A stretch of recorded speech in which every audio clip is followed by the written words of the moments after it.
Motorcycle বা স্কুটির tubeless টায়ারে যদি puncture হয়ে যায় তাহলে ওটা চেষ্টা করুন ভিতর থেকে সারাবার। এই দেখুন, এটা দেখুন, এটা কিন্তু ভিতর থেকে সারিয়েছে।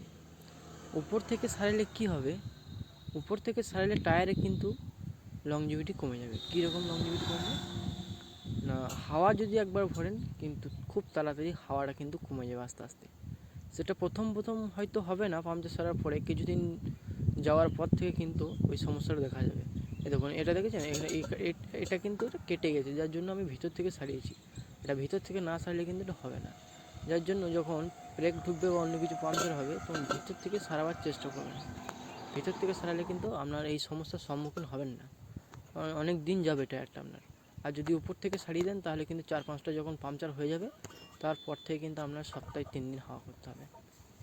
তো ভিডিও ভালো লাগলে এবং ইনফরমেশন কাজে লাগার মতো যদি মনে হয় তাহলে একটা নিশ্চয়ই লাইক করবেন। আর এই বিষয়ে আর কিছু জানার থাকলে কমেন্ট করুন।